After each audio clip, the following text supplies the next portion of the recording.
பொதுமக்களாகட்டும் இந்த விழாவுக்கான அழைப்புதல் வைத்திருப்பவர்களாகட்டும் அங்கிருந்து நடந்து வரக்கூடிய நிகழ்வு தான் மிக முக்கியமான முக்கிய பிரமுகர்களுக்கு மட்டும்தான் வாகனங்களில் வருவதற்கான அனுமதி கொடுக்கப்பட்டிருக்கு. ஏன்னா பொதுவாகவே விஜய் நேரடியாக எங்கு சென்றாலும் அவரை காண்பதற்கு பொதுமக்கள், அவருடைய தொண்டர்கள், ரசிகர்கள் என பல்லாயிரக்கணக்கானோர் கூடக்கூடிய ஒரு நிலையில இது அவருடைய மிக முக்கியமான நாள், அவருக்கான ஒரு மிக முக்கியமான நாள்.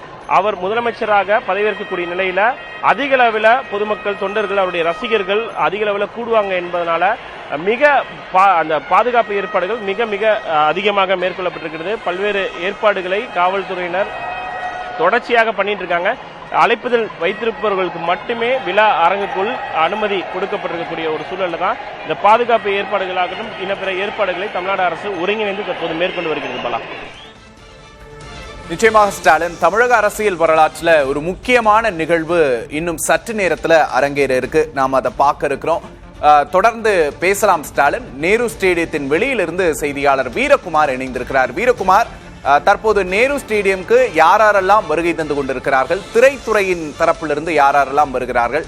எதிர்க்கட்சிகள் தரப்பிலிருந்து யாரெல்லாம் வருகிறார்கள்? அங்கு இருக்கக்கூடிய நிலைமை என்ன வீரகுமார்?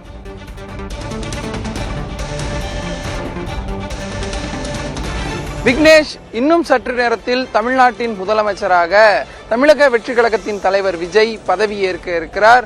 சென்னை முழுவதுமே பலத்த காவல் பாதுகாப்பு போடப்பட்டிருக்கிறது. நாம் நேரு ஸ்டேடியத்தினுடைய வெளியே இருக்கக்கூடிய அந்த பகுதியில் தற்போது நிற்கிறோம். நமது ஒளிப்பதிவாளர் தினகரன் காட்டக்கூடிய காட்சியை பார்க்க முடிகிறது. இங்கு தமிழ்நாட்டின் முதலமைச்சர் சி ஜோசப் விஜய் அவர்களே வருக என விஜய் அவரை வாழ்த்தி வழிநெடுகிலும் தொடர்ந்து பேசலாம்.